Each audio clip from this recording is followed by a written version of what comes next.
Hello, in this video I'm going to show you how to set up Web2App. So this is the files that you'll have when you download the Web2App. You'll have the executable to distribute, you have Windows 7 Easy, and you have the Mac, Linux, and Windows manual, which is just requires a command line instead of the Windows 7 Easy, which is quite easy, and we'll show you how to do that right now. So you'll see you have the app folder right here, and you have the notepad. So we just want to take the index file and just drag it over to notepad, and we can change the title here. So we're just going to go ahead and change that, and that will be the title for the for your desktop app. Scroll all the way to the end, and there will be a link that you can change.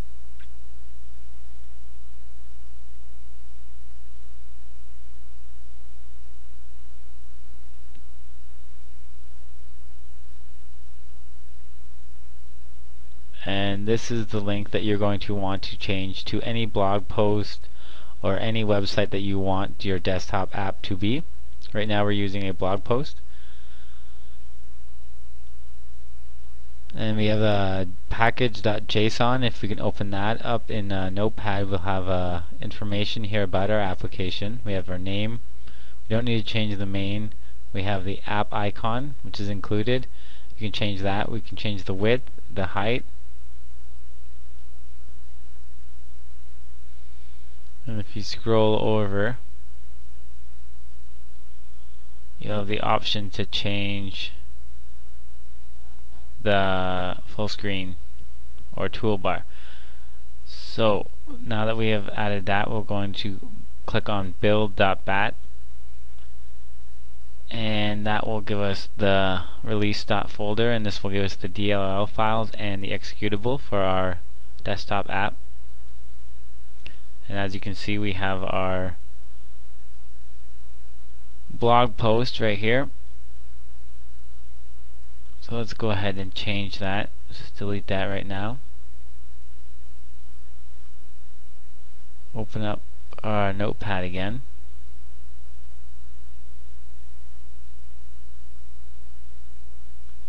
If you have any other text editor to edit in, it will be much better than opening it up in Notepad.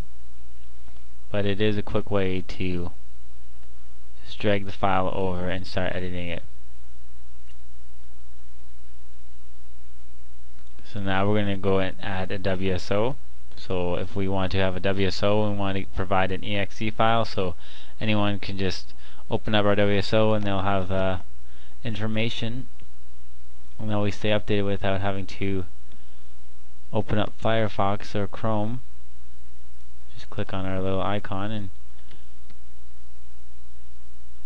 so you can change the settings there. So let's go ahead and rebuild this.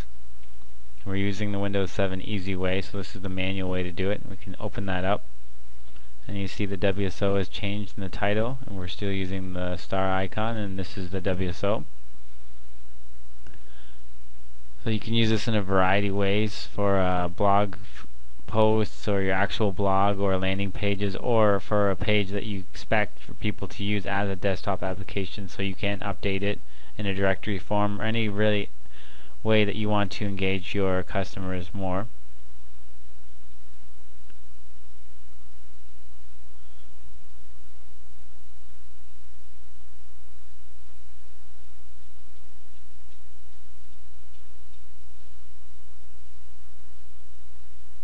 And now we have this Enigma virtual, which will allow us to distribute this, so we can just basically put that release folder into a zip, and we can give our customers that. But we can use this software, which will take all the folders and files and the DLL binary files and compress them into one executable.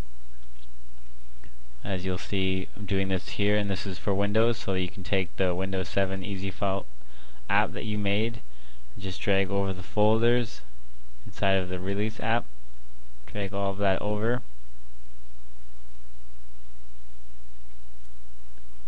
This will make it so that we can just provide one folder, executable, instead of having to provide a folder with all these DLL files inside of it. And it will tell us to input the files. We have to go to browse, and then we have to select that nw.exe, and it could be changed. You can change that executable file name to anything that you choose.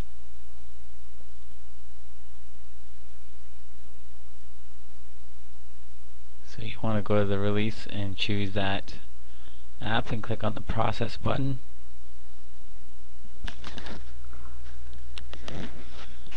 And that will go ahead and create the executable. So that creates it at 50 megabytes. So we can just go ahead and choose on the options, and we can compress the files, and this will allow us to get an overall file size of around 30 megabytes, which is a lot better when you want to distribute it. So always make sure when you're making this for Windows to compress the files.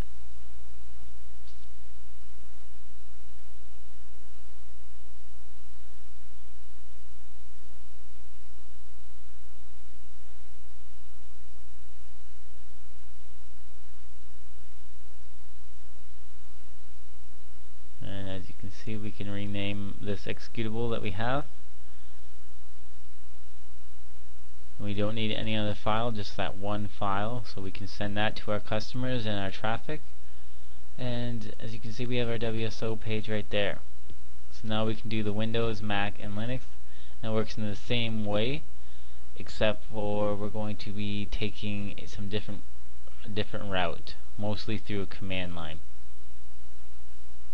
So you'll basically take the same app folder that you made for the Windows 7, and then you'll want to jump over to the link provided, which is right here, and this will tell you exactly how to set it up for Windows, Linux, and Mac. Basically, you're taking the whole app folder that you created here, and you're compressing it into a zip file. So if you want to put this on Mac or Linux, you have to download the correct binary files, but we were working with the binary files for Windows. So just download those for Mac and Linux. Take the app folder that you have created here. See, those are the DLLs for the Windows, so we just want, this is what we want. Same with the package.json file, that's important. Take that and send it to a zip. That is what they're asking for you to do right here. They're saying turn it into a zip to a .nw file. And you will need to do that to make sure it works on Linux, Windows, and Mac if you are choosing it to do the manual way. And this is the only way to do it for Linux and Mac. So you need to take this command line for Linux and follow those instructions for Mac. You just have to open up the correct folder path right there to the NW file, and so you take the folder.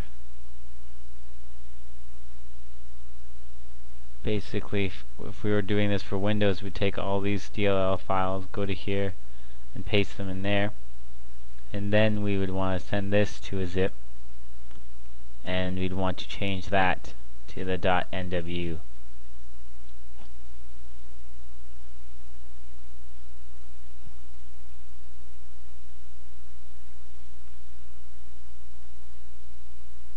And if the file disappears, that is because the extension file name is hidden. So in Windows, you'll want to press the Alt, and then Options, and then unhide the extensions for known file types.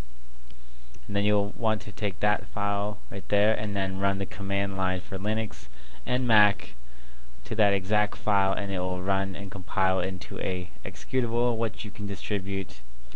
It will be available on Windows, Linux, and Mac and Linux run fairly similar, so you can just test it on a Mac or a Linux, and you can be fairly certain it'll work, or you can just focus on Windows. Thank you very much for watching.